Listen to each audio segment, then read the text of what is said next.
드림수상 나우 시간으로 함께 넘어오셨습니다. 오늘은 이분과 함께 하도록 하겠습니다. 하이투자증권의 이화진 과장입니다. 과장님 안녕하세요. 안녕하세요. 3월 FOMC를 앞두고 오늘 국내 시장은 경계감을 이어가는 듯 했는데요. 먼저 오늘 장 마감 상황부터 짚어주시겠습니까? 네, 오늘 좀 굉장히 중요한 이슈가 있었죠. BOJ, 일본 통화정책 회의가 있었고 17년 만에 이제 금리를 인상을 했습니다. 사실 오늘 장 시작할 때부터 이제 외국인 이제 선물 쪽의 매도가 좀 강하게 나왔고 사실 엔비디아발 GTC 이슈가 좀 강하게 좀 자리 잡은 하루가 아니었나 생각을 하고 있는데 결국엔 반도체 쪽에 대한 투심이 좀 어느 정도 좀 차익 실현이 흐름이 나왔었고 아까 이제 박지훈 앵커가 얘기했다시피 결국에는 시장은 어느 정도 이 GTC 2024에 대한 사실 기대감이 굉장히 주가가 많이 올랐었고 사실 끝나고 나서도 물론 이게 의견이 굉장히 다릅니다. 실제적으로 골드만삭스나 이제 번스타인 같은 경우는 이제 엔비디아 목표가를 그 $1,000 이상으로 좀 잡은 반면에 오히려 모건스탠리나 JP모건 같은 경우는 현재 목표 주가 $850 아니면 $850 아래로 목표가로 이제 선정했기 때문에 지금 가격대가 지금 $863이기 때문에 이런 블랙웰에 대한 사실 의견이 조금은 좀 분분하지 않았나라고 생각하고 있습니다. 물론 이거는 차후에 좀 가봐야 좀 되지 않을까 생각하고 있기 때문에 아무튼 오늘 시장에서는 좀 반도체에 대한 투심이 조금은 꺾였다라고 생각하고 있습니다. 반도체 이야기를 해주셨습니다. 오늘 투자자들의 많은 관심이 GTC 2024에 쏠렸습니다. 제가 앞서서 오프닝에서도 소개를 했는데 소개팅에 엄청 예쁜 학생이 나올 줄 알고 잔뜩 기대를 했다가 그냥 공부 잘하는 착한 애가 나온 느낌이다라고 표현을 몇몇 분들이 해주셨는데요. 이번 GTC 2024에 대한 실망감도 영향을 줬을까요?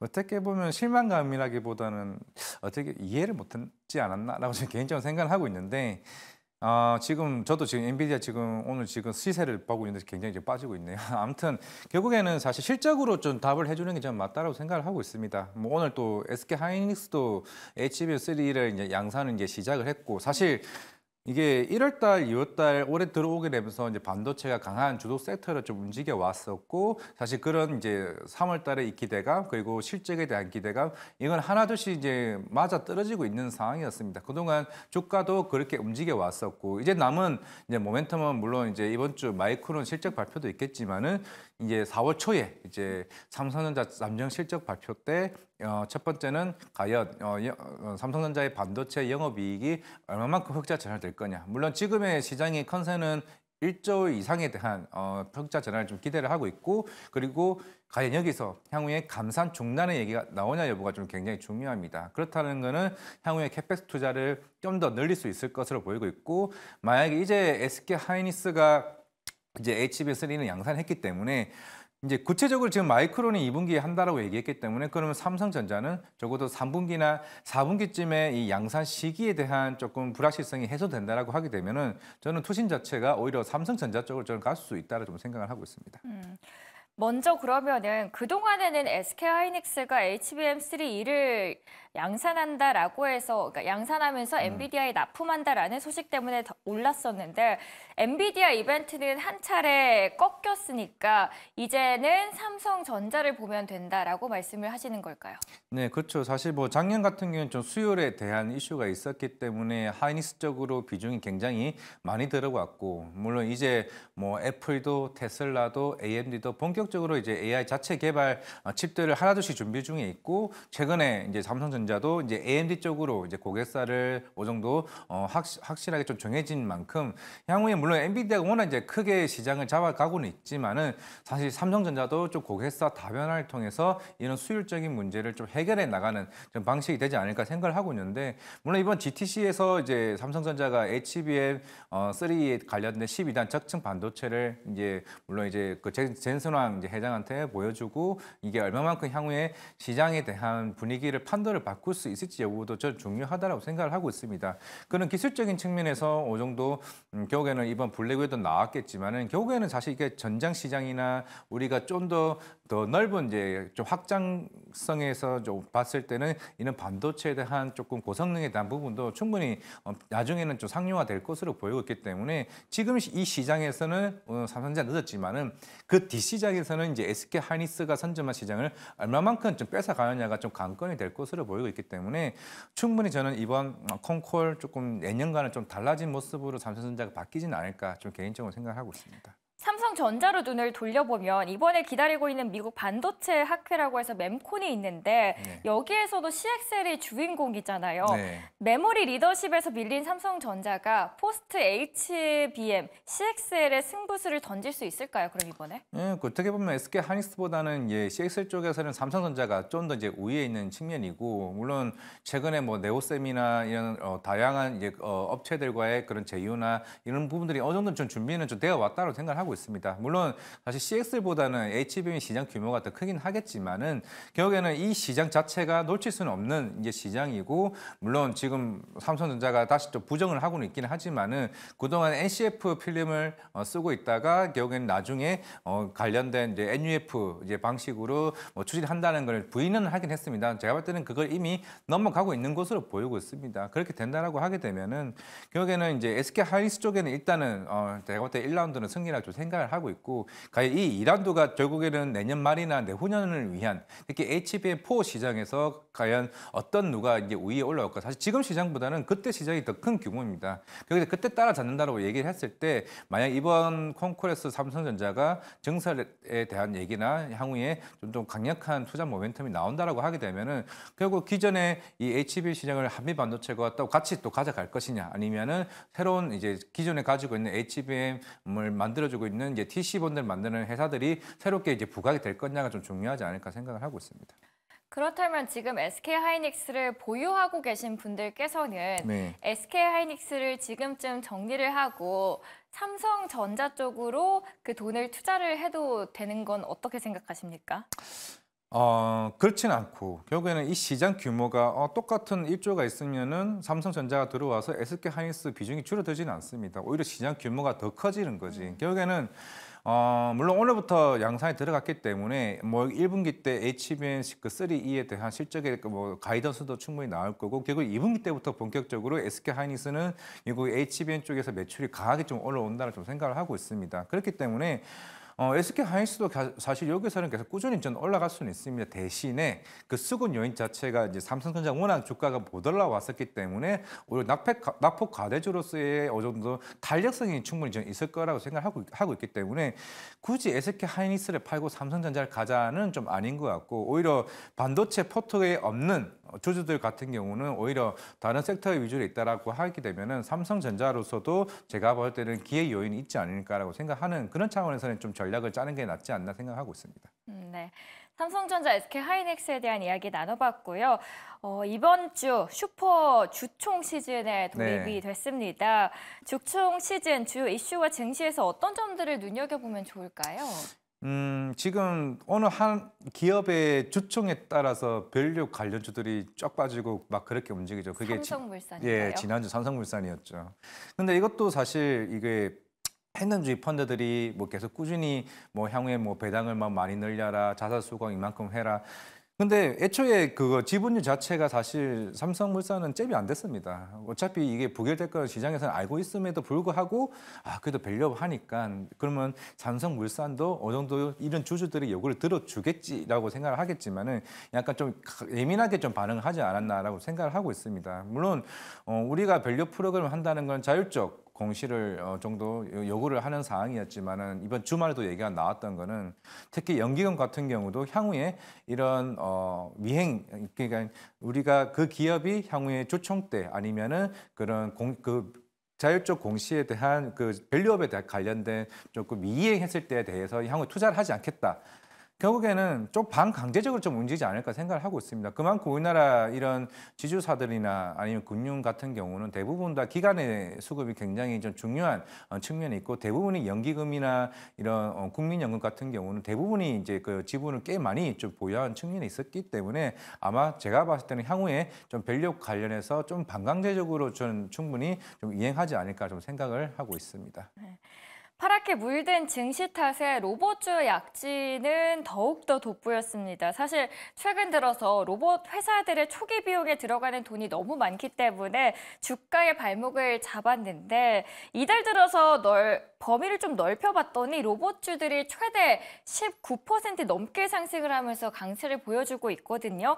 근데 로봇주 막상 투자를 하려고 하다 보니까 로봇주 안에서도 너무 많은 분야들이 있어서요. 어디를 가장 좋게 보면 될까요, 지금은?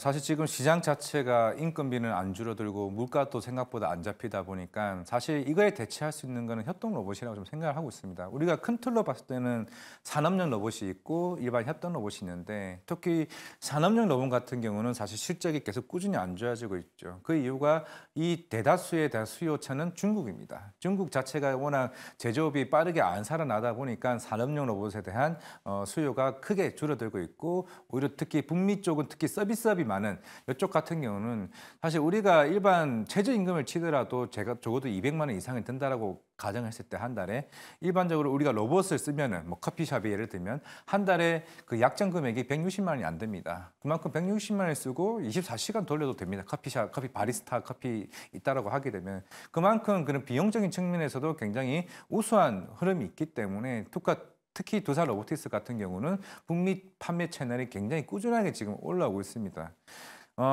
지금 왜 로봇이 움직이냐라고 이제 물어봤을 때, 물론 오늘 같은 경우는 특히 삼성전자가 레인보우 로보틱스 뭐 지분 향후에 조기 콜옵션 얘기가 나오곤 있지만은 전 큰 그림에서 봤을 때는 결국 두산 로보틱스가 이번 1분기 때 흑자를 하냐 안 하냐 그게 저는 굉장히 좀 중요하다라고 좀 생각을 하고 있습니다. 우리 로봇도 있고 AI도 있는데 대표적인 AI 솔토루스도 이 올해 안에는 흑자 전환하겠다라고 얘기를 하고 있습니다. 그만큼 최근에 꾸준히 이런 MOU를 맺고 있는 상황이지만은 지금 두산 로보틱스 같은 경우는 여러 지금 IR을 저도 이제 갔다 와봤습니다만은 새로운 제품들이 일반 유니버셜 로봇이나 환학 대비해서 굉장히 라인업이 많습니다. 우리가 5kg부터 거의 한 30kg까지 이제 들 수 있는 로봇들 라인업이 굉장히 많기 때문에 올해 하반기에 30kg 이상을 들 수 있는 그런 로봇팔이 나올 거고요. 그리고 특히 북미 채널과 동남아 그리고 남미, 유럽과 같은 여러 판매 채널을 사실 크게 많이 파트너사를 보유하고 있는 건 두산 로보틱스입니다. 결국에는 금리 인하 시점만 명확하게 짚어진다라고 얘기를 하게 되면은 오히려 그 속도는 빨라지고 실제로 작년에 적자가 조금 지속됐던 거는 실제로 두산 로보틱스 입장은 당연히 이거 파트너사들 입장에서는 캐pex 투자가 안 늡니다. 안 늘기 때문에 그만큼 수요가 그렇게 빠르게 나오지는 않았는데 그럼에도 불구하고 지난 4분기 실적이 굉장히 타이트하게 적자폭이 많이 줄어들었다 측면이 있다면 만약 1분기 흑자 전환된다 그러면 대표적인 협동 로봇이 뉴로메카가 있고요. 레인보우 로보틱스, 두산 로보틱스가 있습니다. 그러면 이 세 개 업체를 기반으로 본격적인 로봇주들에 대한 수급이 제가 봤을 때 좀 강하게 좀 들어오지 않을까 생각을 하고 있습니다. 2분기 두산 로보틱스 흑자 전환 기대감이 예상된다라고 말씀을 해주셨고요. 로봇주 안에서는 두산 로보틱스, 레인보우 로보틱스 그리고 뉴로메카 얘기를 해주셨는데요. 그 안에서 가장 유망하게 보시는 쪽은 어디일까요? 제가 딱 두 개를 좋아하는데 네. 하나는 일단은 전 두산 로보틱스라 생각을 하고 있고 사실 우리가 레인보우 로보틱스는 사실 삼성전자 이런 M&A 이슈로 인해서 주가가 오르는 거고 결국에는 실적이 올라가는 회사가 제가 볼 때는 제일 답이라고 좀 생각을 하고 있습니다. 두산 로보틱스는 이게 생각보다 이게 최근에 뭐 뉴로메카가 지난달에 파트너사들 모아놓고 뭐 행사를 했었는데 왜냐하면 그만큼 파트너사들은 우리와 같이 일해줘 이게 굉장히 중요합니다. 그만큼 그 고객사가 있다는 게 중요한데 두산 로보틱스는 전 세계에 있는 웬만한 제조업 그 유명한 회사들은 다 하나씩은 보유하고 있습니다. 그렇기 때문에 어느 정도 그 금리 인하 시기가 맞으면 사실 두산 로보틱스의 성장률은 굉장히 빠르게 올라옵니다. 지금 전 세계 1위가 대략 한 40~50%를 차지하고 있는 게 덴마크의 유니버셜 로봇인데 오히려 역성장을 하고 있고요. 2위 한학 같은 경우도 한 40% 정도 성장을 하고 있지만은 지금 중국 쪽에 비중이 높기 때문에 중국에 대한 산업용 로봇이 안 좋아진다는 거는 한학의 실적도 빠르게 올라오지는 못합니다. 오히려 이런 협동 로봇으로 또 성장이 두산 로보틱스가 5% 정도의 이 점유율을 가지고는 있지만은 이게 빠르게 치고 올라갈 수 있다라고 생각하고 있기 때문에 두산 로보틱스를 첫 번째로 잡자라고 생각을 하고 있고 두 번째는 유일한 우리나라 국내 어떻게 보면은 흑자 회사라고 좀 생각을 하고 있는 이제 이건 협동 로봇은 아니고 수술용 로봇입니다. 큐렉소죠. 이제 큐렉소 같은 경우도 이제는 저는 이 회사를 2026년까지 조금 바라본다라고 하게 되면은 로봇 기술이 굉장히 큰 제일 좋은 회사가 주자가 일본입니다. 일본 시장 진출을 2025년이나 26년쯤에 진출하고 그리고 올해 FDA 승인을 이제 신청을 할 것으로 보이고 있기 때문에 이제 북미 시장과 일본 시장을 같이 겨냥을 할 수 있는 게 큐렉소이기 때문에 그렇다면 그때 진출했을 때 결국엔 이미 파트너사도 다 있습니다. 그렇기 때문에 그러면은 북미와 일본 시장 진출했을 때 그 파급 효과는 큐렉소가 훨씬 더 크다라고 보고 있기 때문에 사실 로봇 너무 어렵다라고 하게 되면 딱 두산 로보티스, 큐렉소 저는 봤을 때 이 두 종목만 보셔도 된다라고 말씀드리겠습니다. 두산 로보틱스가 지금 시초가 내일 뭐 개파락 이야기가 있는데 네. 거기에 대해서는 어떻게 대응을 하면 좋을까요? 개파락에 대한 흐름 일단 뭐 최근에 뭐 주가가 올라오고 있었는데 근데 개파락에 대한 혹시 이유를 알 수가 있을까요? 기관 물량이 뭐 빠졌다 이런 얘기네요. 뭐 오버행 이슈라고 좀 생각을 할 수 있는데 네. 이게 아마 3개월 내 아마 연속으로 그 오버행 물량이 있을 겁니다. 그거는 이미 한 달 전, 두 달 전에도 계속 꾸준히 나왔음에도 불구하고 그거는 그 물량들을 충분히 다 좀 소화를 했기 때문에 사실 만약에 그 기관 애들이 바보가 아닌 이상 이 회사가 실적이 지금 올라가고 있는데 주가를 판다라는 거는 제가 봤을 때는 조금은 미련하다라고 생각하고 있습니다. 네. 로봇주 이후에 조선주 하나 더 여쭤보고 싶은데요. 조선주 미중 갈등으로 인해서 바닥에서 올라오는 모습을 보였는데 앞으로의 향방 어떻게 보시는지요? 우리가 작년에 LNG선에 대한 수요가 굉장히 컸습니다. 실제로 2022년 초반에는 중고 성과가 오히려 신조선가 지수를 돌파를 했습니다. 그때 왜냐하면 워낙 유럽 쪽은 워낙 에너지 이슈가 있었기 때문에 LNG 수요가 이미 배를 이게 수주를 하면 보통 2, 3년 걸립니다. 근데 지금 중고선 같은 경우는 바로 당장에 필요하기 때문에 그때는 이제 그런 수요가 있었고 지금은 오히려 벌크선 그리고 아니면은 이런 대형 관련된 탱커선이 지금 오히려 시장에서는 빠르게 지금 중고 성과가 올라오고 있는데 결국에는 지금 시장 자체가 선박 수요가 오히려 다선종으로 지금 계속 꾸준히 좀 나오고 있다는 걸 좀 주목해야 된다 좀 생각을 하고 있고요. 이미 작년 4분기 실적 때 대다수의 이미 저성가 수주 받았던 물량들은 어느 정도 일부 거의 다 해소가 되었습니다. 아마 1분기 때부터는 대부분의 조선 3사들이 고성가 때 수주 받았던 물량들이 하나 둘씩 저는 이제 나간다고 좀 생각한다면 실적이 큰 폭으로 좀 개선될 수 있다라고 좀 생각을 하고 있기 때문에 그럼 이제 실적은 좋아지고 이제 중국 같은 경우도 이미 도크는 이미 어느 정도 꽉 차 있는 상태이기 때문에 향후에 물론 미국이 사실 선박 시장이 진짜 크지는 않기 때문에 오히려 다른 쪽에 대한 선주사들 입장에서는 오히려 국내 조선사들에게 많은 기회가 좀 주어지지 않을까 생각을 하고 있습니다. 오늘 국내 주까지 전반적인 흐름 함께 정리해 주셨습니다. 오늘 함께 해주신 이화진 과장 이만 보내드리도록 하겠습니다. 수고하셨습니다. 네, 감사합니다.